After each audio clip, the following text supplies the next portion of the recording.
Delivery बॉयच्या वेशात जेव्हा बाप आपल्या मुलाच्या लग्नात पोहोचतो तेव्हा जे पार्सल बापाने आपल्या मुलाला आणि सुनीला दिले ते पाहून मुलगा आणि सून बेशुद्ध होऊन खाली पडतात. नक्की त्या पार्सलमध्ये असे काय होते? अहो, तुम्ही आज मला एवढ्या मोठ्या हॉटेलमध्ये घेऊन आला आहात, लोक काय म्हणतील? म्हातारी झाले आहेत तरी हॉटेलमध्ये बसून जेवण करत आहेत, मजा करत आहेत, ते सुद्धा इतक्या महागड्या हॉटेलमध्ये. सुमनताईंनी आपली नजर चारही बाजूंनी फिरवली होती आणि आपल्या पतीला म्हणजे शांतारामरावांना म्हणाल्या होत्या. तेव्हा शांतारामराव म्हणाले, अगं सुमन, आज आपल्या लग्नाचा वाढदिवस आहे, तो सुद्धा 50वा. तर मग माझे एवढे तरी कर्तव्य आहे की मी तुला आजच्या दिवशी तरी आनंद देऊ.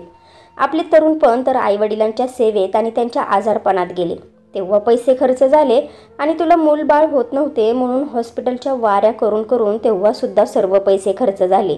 तेव्हा कुठे जाऊन आपल्याला लग्नानंतर 15 वर्षांनी मुलगा झाला. आता आज जे काही थोडेफार वाचले आहे त्यातून मी तुला आज थोडा तरी आनंद देऊ शकतो ना.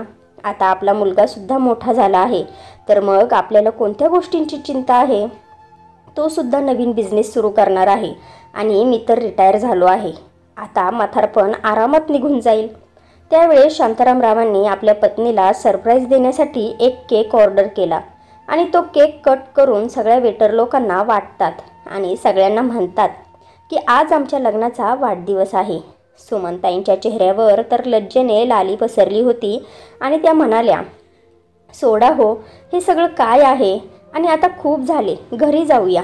शांतारामराव गाणं गुणगुणतात, ओ मेरी जोहर जबी तुझे मालूम नहीं. मग आपल्या पत्नीच्या हातात हात देतात आणि एका रिक्षामध्ये बसून आपल्या घरी पोहोचतात. घरी पोहोचतात तेव्हा समोरचे असे दृश्य पाहतात की त्यामुळे त्यांच्या पायाखालून जमीन सरकते. त्यांचे हृदय धडधड करू लागते, कारण त्यांच्या घराचा दरवाजा उघडा होता आणि लाईटसुद्धा चालू होती, कारण त्यांच्या घरी कोणीच नव्हते. त्यांचा मुलगासुद्धा शहराच्या बाहेर गेला होता. ते घराला कुलूप लावून हॉटेलमध्ये गेले होते. शांतारामराव पाहतात की त्यांच्या घरात 2-4 गुंड घुसले आहेत आणि दरवाजा तोडला आहे. सुमनताई घाबरून बोलतात, अहो दादा, तुम्ही कोण आहात आणि अशा प्रकारे माझ्या घरात का घुसले आहात? आत्ताच्या आत्ता तुम्ही घरातून बाहेर निघा, नाहीतर मी पोलिसांना फोन करेल. तेव्हा त्यातला एक माणूस सुरेश हसत हसत म्हणतो, आता हे तुमचे घर नाही, आमचे आहे. हे बघा, या घराचे कागदपत्र. या घराच्या मालकाने हे घर आम्हाला विकले आहे.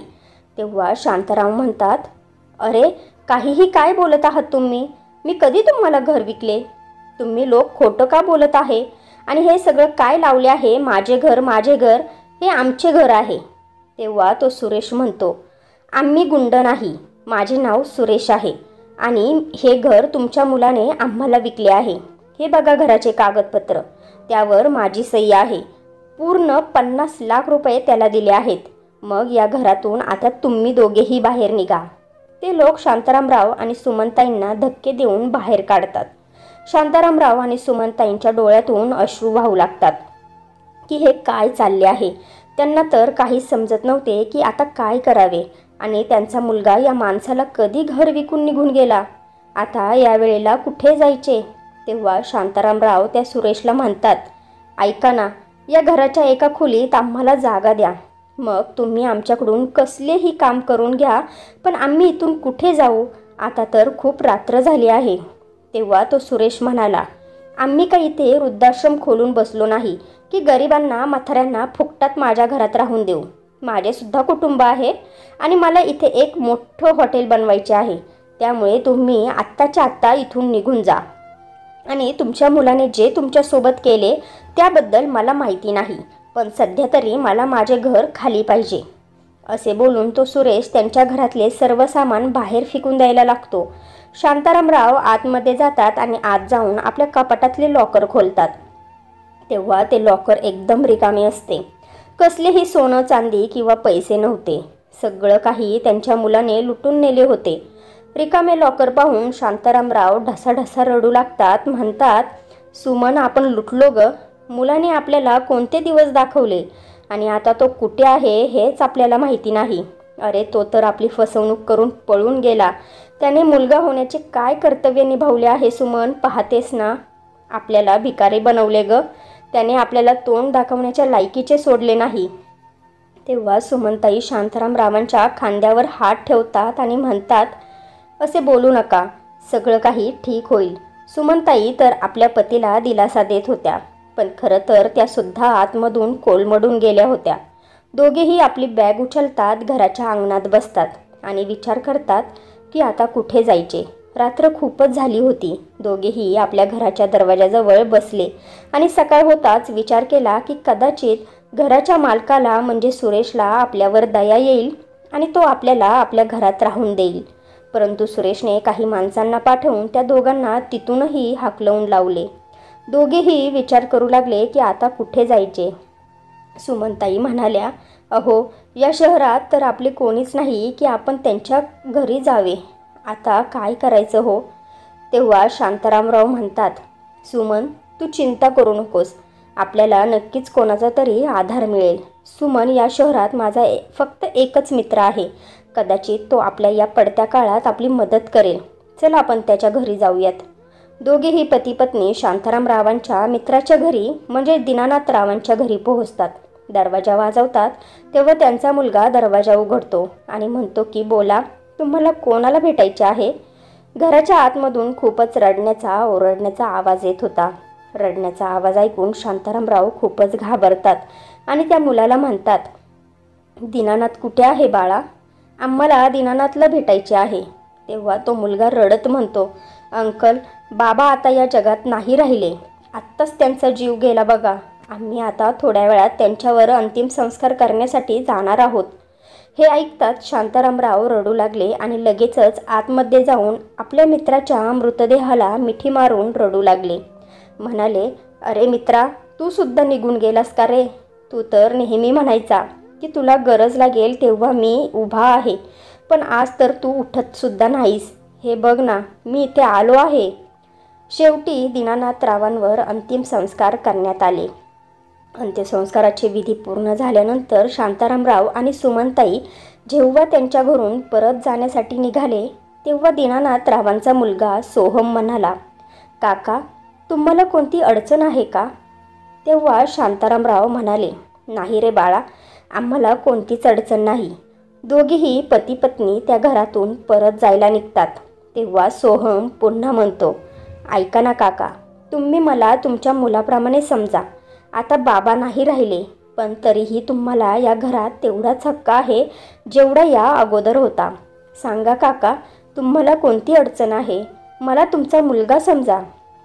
त्या मुलाचे एवढे प्रेमळ शब्द ऐकून शांतारामरावांच्या डोळ्यातून पाणी आले.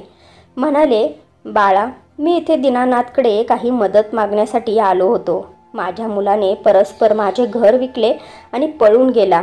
आम्ही बेघर झालो रे. म्हणून विचार केला की दीनानाथ काहीतरी मदत करेल, पण आता तोच या जगात नाही. सोहम लगेच म्हणाला, काका, बाबा नाही म्हणून काय झाले? मी आहे ना, मी तुमची मदत करेल. तुम्ही या घराला स्वतःचे घर समजा. तुम्ही आमच्या घरात राहू शकता. इथे तुम्हाला कोणतीही अडचण येणार नाही.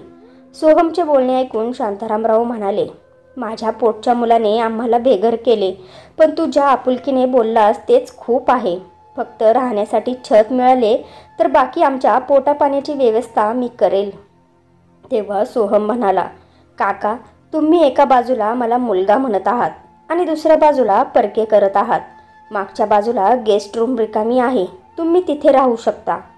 शांतारामराव आणि सुमनताई आपले सर्व सामान घेऊन गेस्ट रूममध्ये ठेवतात. मग सोहम म्हणतो, काका, तुम्हाला जोपर्यंत नवीन काम मिळत नाही तोपर्यंत तुम्ही इथे राहू शकता. पण काका, या वयात कोणी काम करते का? म्हातारपणात तर त्यांच्या मुलांचे कर्तव्य असते की त्यांनी आपल्या आईबाबांची काळजी घ्यावी. पण काहीच हरकत नाही काका, हे घर तुमचेच आहे असे समजा. चला आता तुम्ही काहीतरी खाऊन घ्या. काका, तुमच्यामध्ये मला माझ्या बाबांची सावली दिसते. तुम्हाला पाहिले की मला माझ्या बाबांची आठवण येते. मला असे वाटते की मी गमावलेले माझे बाबा मला पुन्हा मिळाले आहे. काका, आता जेवण करून घ्या. तुम्ही लोक कधीपासून उपाशी बसले आहात. शांतारामराव म्हणतात, ठीक आहे बाळा, तू म्हणतो आहेस तर आम्ही थोडंफार खातो, पण माझी काही खाण्यापिण्याची इच्छाच नाही. तेव्हा सोहम म्हणाला, काका, मी समजू शकतो की तुमच्या मनाला किती वेदना होत असतील. तुमच्या मुलाने तुम्हाला ज्या जखमा दिल्या आहेत ते एवढे सहजासहजी लवकर भरून शकणार नाही. असे बोलून सोहम आपल्या बायकोला म्हणजे सईला आवाज देतो आणि म्हणतो, सई, काका आणि मावशींसाठी लगेच जेवण वाढ. तेव्हा सई सोहमला किचनमध्ये बोलवते आणि म्हणते, तुम्ही पण ना कुठल्या भिकारी लोकांना घरी बोलावून घेतले आहे. मला स्वतःला स्वतःचे जेवण बनवता येत नाही. आता या 2 म्हाताऱ्यांसाठी जेवण बनवत बसू का? अजून सर्व पाहुणे गेले सुद्धा नाहीत. मग मी यांचा पाहुणचार करत बसू की त्या पाहुण्यांचा? या घरात तुम्हाला वृद्धाश्रम खोलायचे आहे का, की मी येणाऱ्या जाणाऱ्या म्हाताऱ्या गरिबांना जेवण बनवून खायला घालत बसू? आपल्या बायकोचे सईचे बोलणे ऐकून सोहम चिडला आणि म्हणाला, सई, तुला लाज नावाची गोष्ट आहे की नाही? हे काका बाबांचे मित्र आहेत. तेव्हा सई म्हणते, अहो, पण आपण यांना या अगोदर पाहिलेच नाही. ते म्हणतात म्हणून आपण मान्य करायचं का की ते बाबांचे मित्र आहेत? असे कोणीही येईल आणि आपल्या घरात राहील. तेव्हा सोहम म्हणतो, अगं, आपण इथे राहायला येऊन फक्त 1 वर्ष झाले आहे. मग आपण त्यांना लगेच कसं ओळखणार? बिचारे काका खूप टेन्शनमध्ये आहेत गं. त्यांच्या मुलाने त्यांच्याकडून त्यांचे राहते घर काढून घेतले आहे आणि ते घर विकून तो कुठेतरी गायब झाला आहे. माहीत नाही कलियुगात अशी कशी मुले वागत आहेत. मला तर विचार करून सुद्धा भीती वाटते. त्यावर सई म्हणते, तुम्हाला तर मूर्ख बनवणे अगदी सोपे आहे. कोणीही कुठलीही दुःखद गोष्ट ऐकवली की तुम्ही लगेचच त्या माणसावर विश्वास ठेवता. ते काही नाही, माझ्याकडून होणार नाही. मी त्यांना जेवण देणार नाही. तुम्ही कधी इकडचा चमचा तिकडे उचलून ठेवला आहे का? फक्त मला जेवण बनवण्यासाठी ऑर्डर देत असतात. जेव्हा तुमच्या मनात येईल तेव्हा ऑर्डर सोडता. काय गरज आहे तुम्हाला श्रावण बाळ बनण्याची? आता कुठे म्हाताऱ्यापासून सुटका झाली होती आणि आता हा म्हातारा डोक्यावर येऊन बसला आहे. सईचे असे बोलणे ऐकताच सोहमने तिच्या जोरात कानाखाली मारली. सई एवढ्या जोरजोरात बोलत होती की त्यांच्या गेस्ट रूममध्ये बसलेले शांतारामराव आणि सुमनताई त्यांचे सर्व बोलणे ऐकत होते. शेवटी काहीही न बोलता शांतारामराव आणि सुमनताई गुपचूप तिथून निघून जातात. थोड्या वेळाने सोहम गेस्ट रूममध्ये जातो तर तिथे शांतारामराव आणि सुमनताई त्याला दिसत नाहीत. म्हणून तो धावत पळत घराबाहेरच्या रस्त्यावर जातो. तेव्हा त्याला शांतारामराव आणि सुमनताई चालत जाताना दिसतात. तो खूप मोठमोठ्याने आवाज देतो, काका, मावशी, 1 मिनिट थांबा. काका, मावशी. सोहमच्या आवाजाने दोघेही जागीच थांबतात. तेव्हा सोहम धावत जाऊन त्यांच्या पायाला हात लावून म्हणतो, काका, सईकडून मी तुमची माफी मागतो. पण मला तुमच्यासाठी काहीतरी करायचे आहे. माझ्या मित्राच्या वडिलांचे कपड्याचे दुकान आहे. मी त्याच्यासोबत बोलतो. तुमची जर इच्छा असेल तर तुम्ही तिथे नोकरी करू शकता. त्यामुळे तुमच्या खाण्यापिण्याची व्यवस्थाही होईल. तुम्ही तिथेच आजूबाजूला भाड्याने घर घेऊ शकता. तेव्हा शांतारामराव म्हणतात, ठीक आहे बाळा, जर तू हे काम केलेस तर तुझे आमच्यावर खूप मोठे उपकार होतील रे. सोहम आपल्या मित्राच्या वडिलांच्या दुकानामध्ये नोकरीसाठी बोलणे करतो.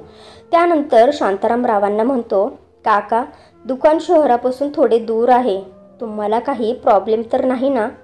तेव्हा शांतारामराव म्हणतात, नाही बाळा, जर नशिबानेच हे दिवस दाखवले आहेत तर या शहरात राहून तरी काय करू?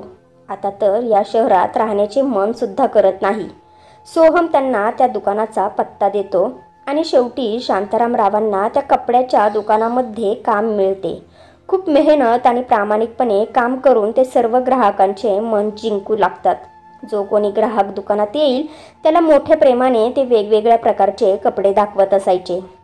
त्यांचे प्रत्येक ग्राहकाबरोबर बोलणे एवढे चांगले होते की येणारा प्रत्येक ग्राहक त्यांच्या बोलण्याने आकर्षित होऊन कपडे खरेदी करत असायचा आणि त्याचमुळे त्या दुकानातील खूपच कपड्यांची विक्री होत होती.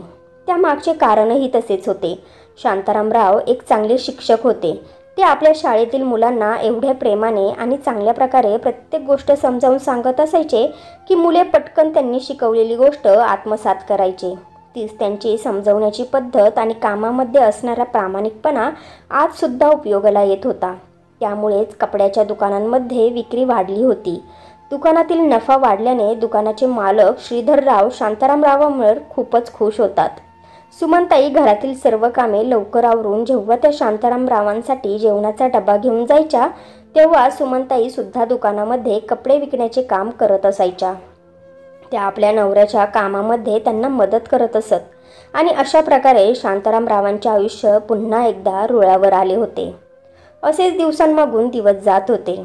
एक दिवस जेव्हा ते दुकानावरून घरी आले तेव्हा अचानक जोराचा पाऊस पडू लागला. म्हणून ते छतावर कपडे काढण्यासाठी धावत पायऱ्या चढू लागले. पण अचानक त्यांचा पाय घसरला आणि त्यांना गंभीर दुखापत झाली. त्यांच्या पायाचे हाड फ्रॅक्चर झाले होते. सुमनताईंनी कसे तरी करून त्यांना हॉस्पिटलमध्ये भरती केले. त्यांनी जेवढे पैसे जमवले होते ते सर्व शांतारामरावांच्या उपचारामध्ये खर्च झाले.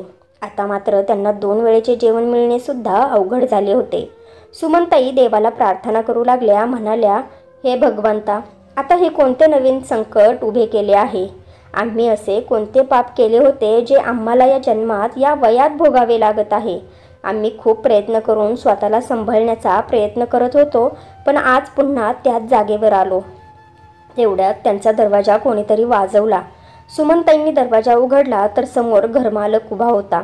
म्हणाला की ताई, तुम्हाला आठवण करून द्यायला आलो आहे.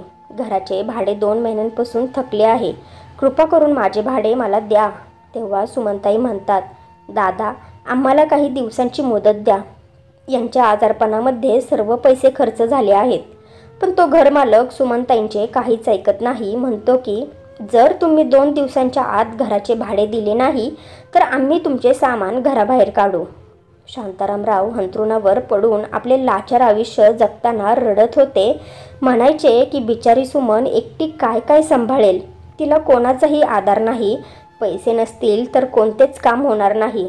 सुमनताईंनी श्रीधररावांच्या दुकानामध्ये जाऊन काम करण्याचा निर्णय घेतला. आता त्या सकाळी लवकर उठायच्या, आपल्या नवऱ्याची, शांतारामरावांची सर्व कामे करायच्या, त्यांच्यासाठी जेवण बनवायच्या आणि मग घरातील सर्व कामे उरकून त्या श्रीधररावांच्या दुकानामध्ये काम करण्यासाठी जात असायच्या. तेव्हा सुमनताई आपल्या नशिबाला खूपच दोष देत असायच्या. म्हणायच्या की असा मुलगा देण्यापेक्षा मला वांस ठेवले असते तर बरं झाले असते. आम्ही आता रस्त्यावरच्या भिकाऱ्याप्रमाणे जीवन जगत आहोत.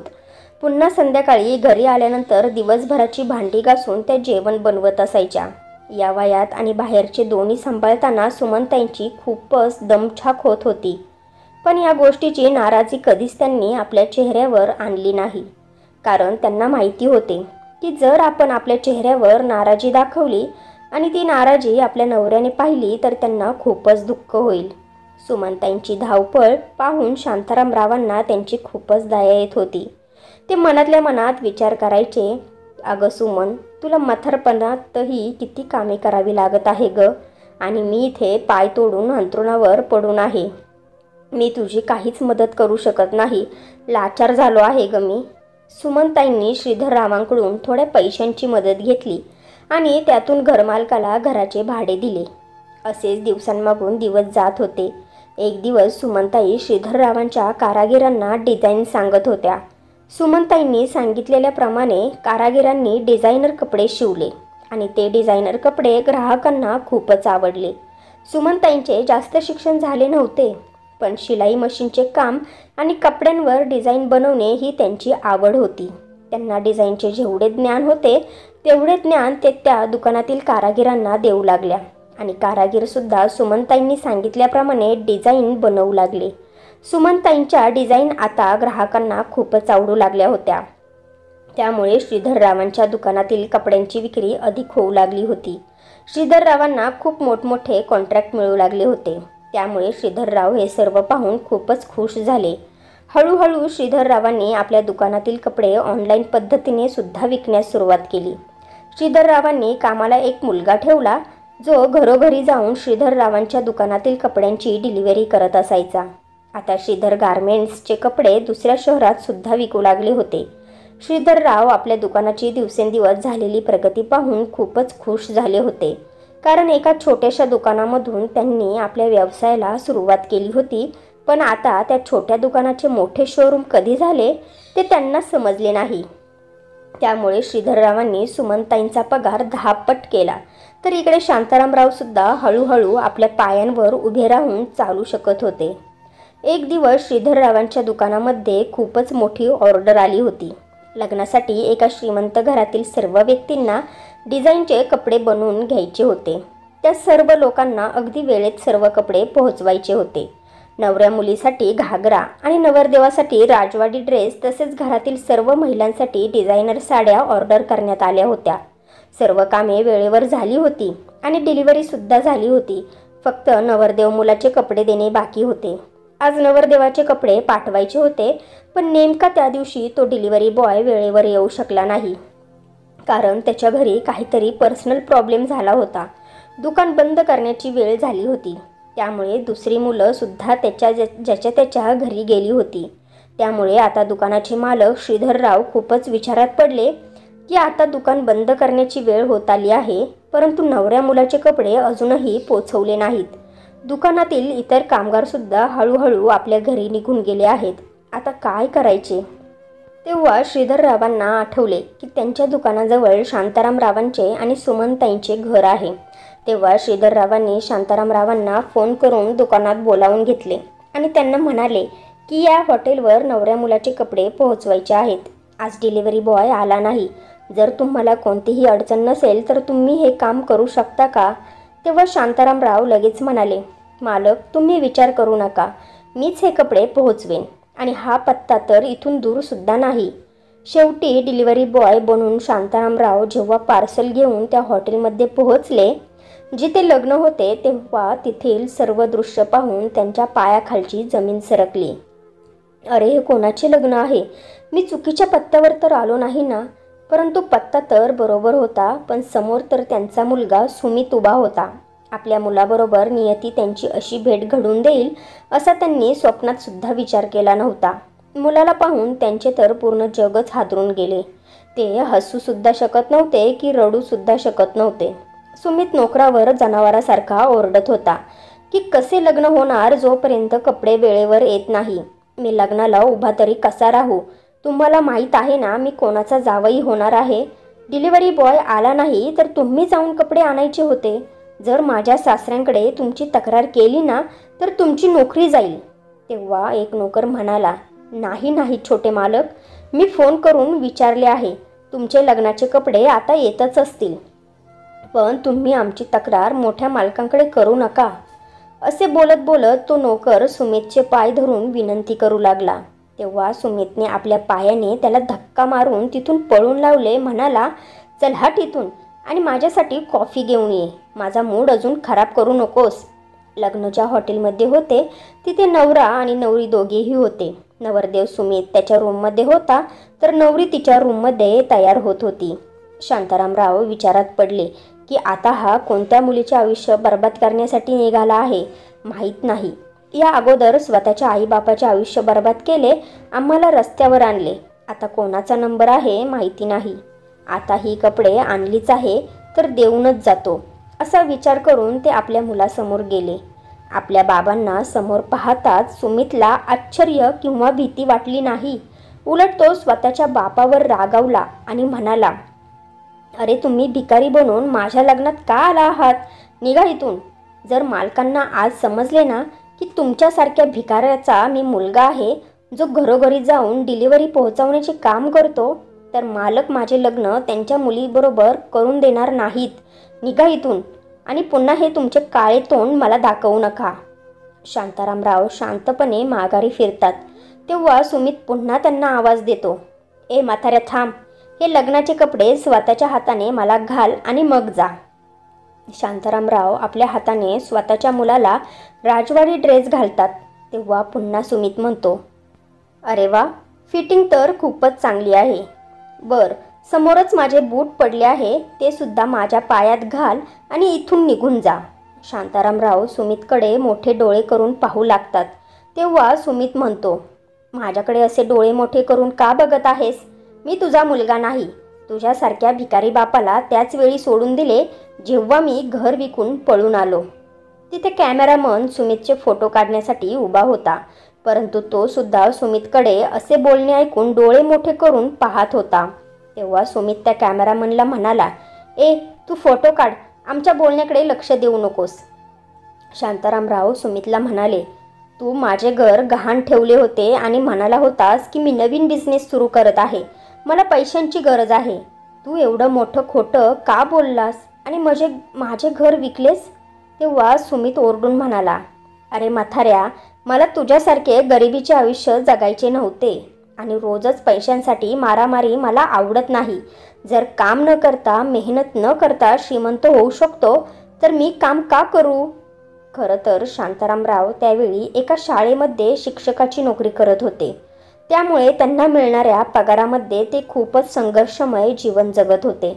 शांतारामराव जे काही कमावत होते त्यातले अर्ध्यापेक्षा जास्त पैसे त्यांच्या आईवडिलांच्या आजारपणामध्ये आणि सुमनवर खर्च होत होते. त्यामुळे ते आपल्या आयुष्याची गाडी कशी तरी पुढे ढकलत होते. सुमित तर लहानपणापासूनच लालची प्रवृत्तीचा झाला होता. तो लवकरात लवकर शॉर्टकट वापरून श्रीमंत होण्याचा प्रयत्न करत असायचा, कारण लहानपणापासूनच त्याला खूप अडचणींचा सामना करावा लागला होता. लवकरात लवकर श्रीमंत होण्याच्या नादामध्ये तो वाईट संगतीत अडकला. त्यामुळे चोरी करणे, एखाद्याला धोका देणे, एखाद्याची फसवणूक करणे ही त्याची सवय झाली होती. आणि मग एक दिवस आपल्याच बाबांना त्याने आपल्या जाळ्यामध्ये अडकवले आणि आपल्या बाबांकडून घराचे कागदपत्र घेऊन तो त्यांना म्हणाला, बाबा, मला एक नवीन बिझनेस चालू करायचा आहे. त्यासाठी मी तुमच्या घराचे कागदपत्र बँकेत जमा करून गहाण ठेवून कर्ज घेतो. तुम्ही या कागदांवर सही करा. शांतारामराव आपल्या मुलाच्या गोड बोलण्याला फसवून त्याच्या जाळ्यामध्ये अडकले होते आणि याच गोष्टीचा फायदा घेऊन सुमितने गुपचूप आपले घर दुसऱ्यांना विकले. घरातील सर्व पैसे दागदागिने घेऊन तो पळून गेला. पण नशिबाने सुद्धा त्याच्यावर तीच वेळ आणली जी त्याने आपल्या आईबाबांवर आणली होती. सुमितने त्याच्या बाबांची फसवणूक केली, पण त्याचे मित्र सुद्धा तसेच होते. त्यांनी सुद्धा यावेळेला सुमितची फसवणूक करून त्यांच्याकडून सर्व पैसे काढून घेतले, कारण सुमितने सुद्धा त्याच्या मित्रांना फसवून त्यांच्याकडून पैसे घेतले होते. आणि त्याचप्रमाणे आज त्याच्या मित्रांनी सुद्धा सुमितकडून सर्व पैसे काढून घेतले होते. पण आता सुमित पुन्हा घरी सुद्धा जाऊ शकत नव्हता, कारण राहते घर सुद्धा आता त्यांचे राहिले नव्हते. त्याचे आईबाबा रस्त्यावर आले होते. सुमितने त्यांना बर्बाद केले होते. त्यामुळे तो आता नवीन शिकार शोधण्याच्या चक्करमध्ये पडला होता. तो शहरातील एका कंपनीमध्ये नोकरी करू लागला.